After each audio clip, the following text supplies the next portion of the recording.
Hey, it's Foofles, and here I am with my cool superhero friend.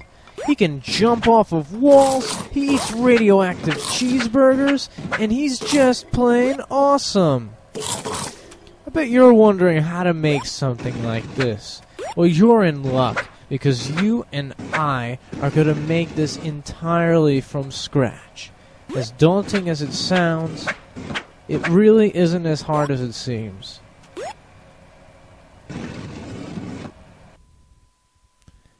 So here's more or less a blank slate. We have two controlinators, one wireless and one non-wireless. Passing the left stick over to override the sackbot's controls. On active, we'll go to a movie camera so we can follow him. Standard sackbot stuff. This selector will take care of what state we're in, such as standing on the floor.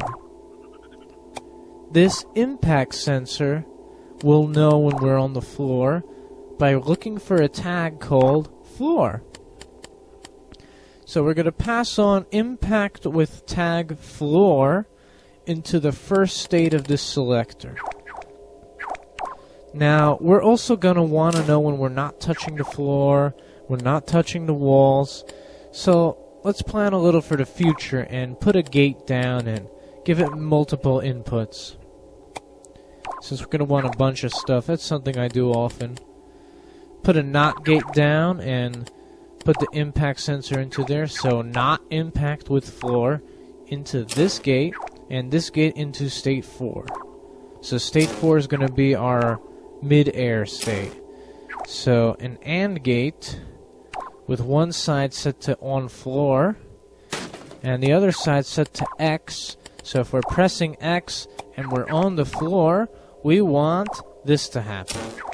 We're going to reset a timer with an inverted output. That means the timer will put out a positive output as long as it hasn't reached its limit. Very useful to perform something for X amount of time. So we're going to reset that, and here's where it gets interesting. We can't really use multiple movers on one microchip. I notice they start to get screwy sometimes. So we're going to do this all with one advanced mover. So we're going to set this into the top-down speed. Again, I'm using a gate with multiple inputs to sort of plan for the future, since we're going to have a lot of things affecting the vertical speed. And it doesn't work so well right now. Let's try increasing the speed and strength.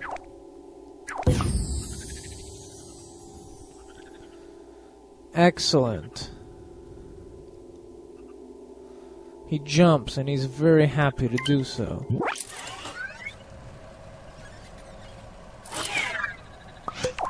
Let's give ourselves a little more real estate. Now, we need to facilitate knowing if we're touching a wall. We're going to create a bumper. And I'm using the grid to make it a little more precise. First, we make what I call the backboard. Backboard will have the real bumpers attached to it. And it's going to be what will follow the player around. Let's make it invisible. Let's create the real bumpers themselves.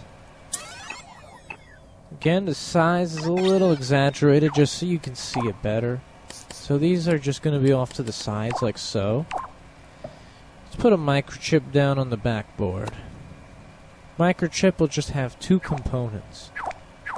The first is a gyroscope with speed and strength set to maximum, so it will always be level, or at least always try to be level. Next will be a follower, which will be set to follow tag named player. So we're going to give that sackbot tag named player.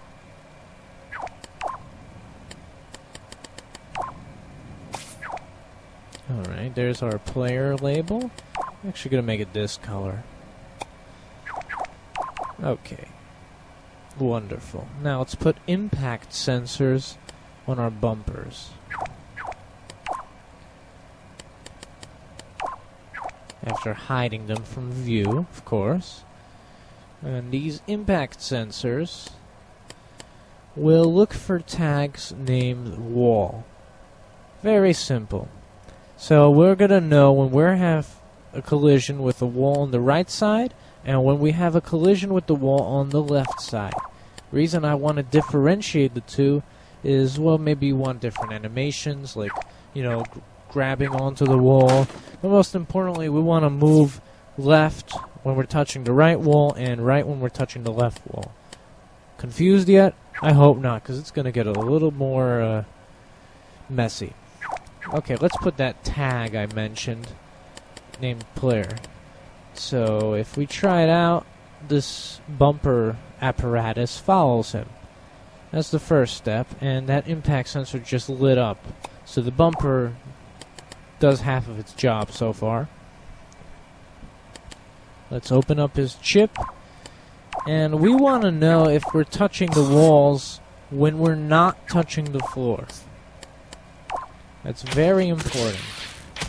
So we're using AND gates, and we're going to AND the two. Oops. That's kind of a force field to keep them in one layer. Anyway, going to put the left bumper into one of those, the right bumper into another, and the not floor into both of them.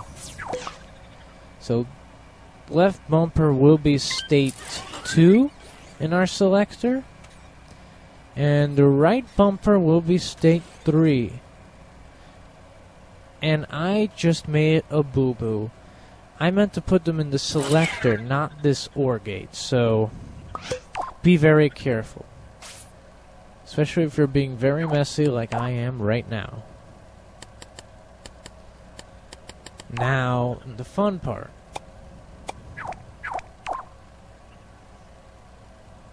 Well, we also need to add not touching wall into our mid-air state.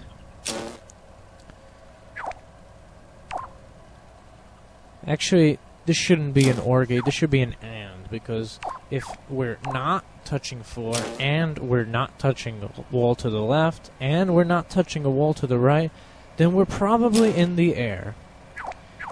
So the in-air state is completely handled, and we can just move on.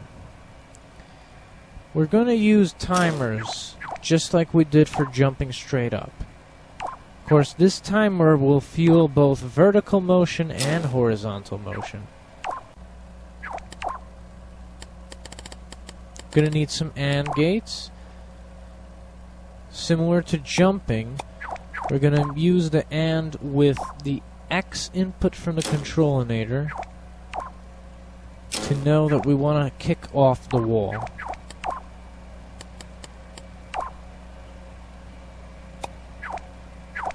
And the other sides will be the states. So left bumper will be state 2, as I've said, and the right bumper is state 3.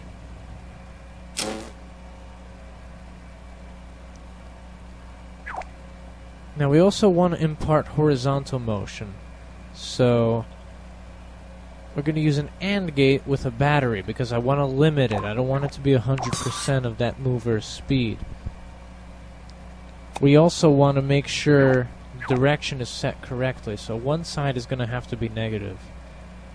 The right side is going to have to be negative because we want to kick off to the left.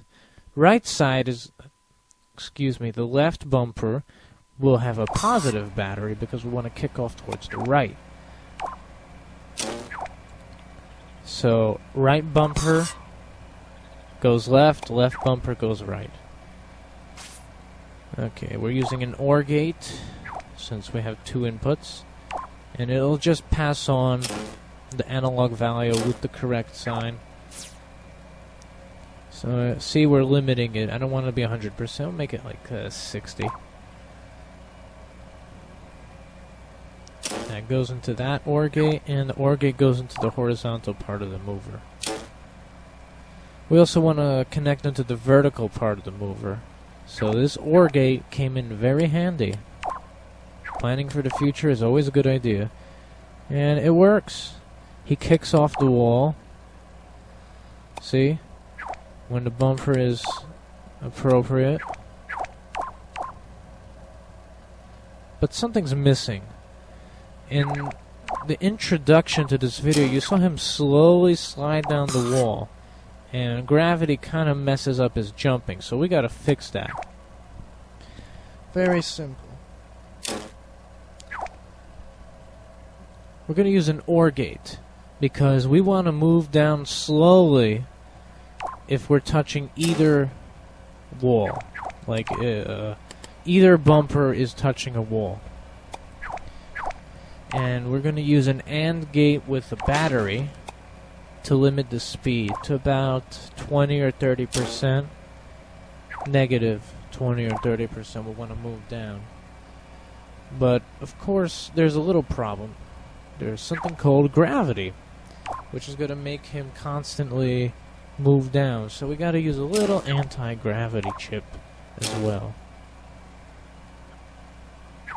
Set that to 100% anti-gravity, and if we're sliding down the wall, either one, that's going to be active. But that's not enough, because he might already have some velocity from previous gravity acting on him, so we need a little dampening. We're going to use 100% dampening for one logic cycle. That means it's just going to cancel out whatever velocity it has at the time.